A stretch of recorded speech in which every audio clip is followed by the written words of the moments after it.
झारखंड मुक्ति मोर्चा ने इस circuit house में प्रेस वार्ता कर कहा कि 30 जून को हुल दिवस के दिन भोगनाडीह में भाजपा के द्वारा षड्यंत्र कर उस पवित्र भूमि को रणभूमि बनाने का सफल प्रयास करना सिर्फ वीर शहीदों को बल्कि झारखंड के अस्मिता और अस्तित्व और उसकी भावनाओं को तार तार करने का प्रयास किया गया, जिसके विरोध में आज केंद्रीय कमेटी रांची द्वारा निर्देशित पूरे राज्य में प्रेस कॉन्फ्रेंस कर और पुतला दहन का कार्यक्रम किया जाएगा। बताया गया कि किस तरह से लगातार हेमंत सोरेन की सरकार को झारखंड में गिराने के लिए भाजपा लगातार साजिश कर रही है। पूरा सबूत ना मिले तो प्रशासन कैसे कार्रवाई करेगी?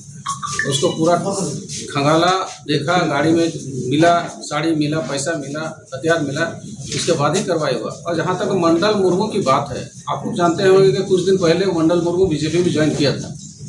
तो बीजेपी का ज्वाइन करते हुए उन लोगों को मानसा था कि बीजेपी का प्रोग्राम हो, लेकिन ऐसा नहीं है। ये महान पुरुष का प्रोग्राम सरकारी था और विशेष रूप से माननीय मुख्यमंत्री उस पर विशेष ध्यान दिए हैं, इसलिए उनको अस्थिर करने के लिए ये सब षड्यंत्र बीजेपी वाले के द्वारा किया जा रहा है। और मंडल मुर्मू को स्कॉर्पियो एन कहां से मिल जाता है?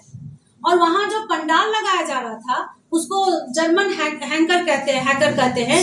जर्मन हैकर जिसमें 15-20 लाख का खर्च पड़ता है, वो पैसा कहां से आया? जाहिर सी बात है, हथियार कहां से आए? जमशेदपुर से, कोहलान से, उड़ीसा से लोग वहां पहुंचे हुए थे उपद्रव फैलाने के लिए, एक दंगा का रूप देने के लिए। तो सवाल तो हम लोग का भारतीय जनता पार्टी से है कि आखिर कहां से रातों रात मंडल मुर्मू जी के पास स्कॉर्पियो एन आ जाता है? कहां से रातों रात उतना पैसा आता है? 3 लाख का सारी धोती उनके गाड़ी में पाई जाती है। और उल्टा भारतीय जनता पार्टी क्या करते हैं, माननीय मुख्यमंत्री जी का पुतला दहन करना शुरू करते हैं और ये दिखाना चाहते हैं कि माननीय मुख्यमंत्री जी जो शहीदों के परिवार को पूजा करने का इजाजत नहीं दिए, उन लोगों को पूजा पाठ करने से रोका गया।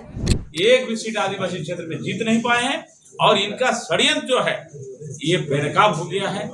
सारा पैसा देना इनका काम, पूंजी देना इनका काम। मंडल मुर्मू पिछले बार जो है निशिकांत दुबे के साथ विधानसभा चुनाव में देखे होंगे, ये जाकर के जो है पकड़े गए थे। और मंडल मुर्मू जी अब सिद्धू कानू के वंशज नहीं, भारतीय जनता पार्टी के कार्यकर्ता है। अब हम लोग उनको भारतीय जनता पार्टी कार्यकर्ता के रूप में ट्रीट करेंगे। वंशज तो है ही, और भारतीय जनता पार्टी जो हमारा प्रमुख विपक्षी पार्टी है, उनका एक ही सोच है कि झारखंड को जलाएं कैसे हम, कभी हिंदू मुसलमान करके, कभी आदिवासी से आदिवासी लड़ा के, कभी बाहरी भीतरी करके, कुछ भी करके हो। भाजपा सत्ता चाहती है। इन जानते हैं कि बड़ा अभी जो वनवास इनको मिला है, अब ये बर्दाश्त नहीं कर पा रहे हैं कि इतना दिन हम कैसे काटेंगे। भाजपा का नेता सत्ता सुख 18 साल झारखंड में रहे, 18 साल में इन्होंने कुछ नहीं किया महापुरुषों के लिए। वो पार्क के बनाया? ऐतिहासिक प्रोग्राम शुरुआत के किया था? भोगनाडीह का कार्यक्रम कौन शुरू किया था? चंपा सोरेन जी? नहीं, ये कार्यक्रम माननीय गुरु जी ने किया और अभी वो सरकारी कार्यक्रम हो गया।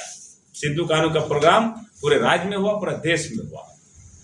इसीलिए आप सबके माध्यम से ये कहना चाहेंगे कि भारतीय जनता पार्टी का अब जो है सरकार भी कार्रवाई करेगी और झारखंड मुक्ति मोर्चा कार्यकर्ता अभी हम लोग रणधीर बनवारी चौक में भाजपा का पुतला दहन करेंगे। भाजपा का जो झारखंड को जलाना चाहती है।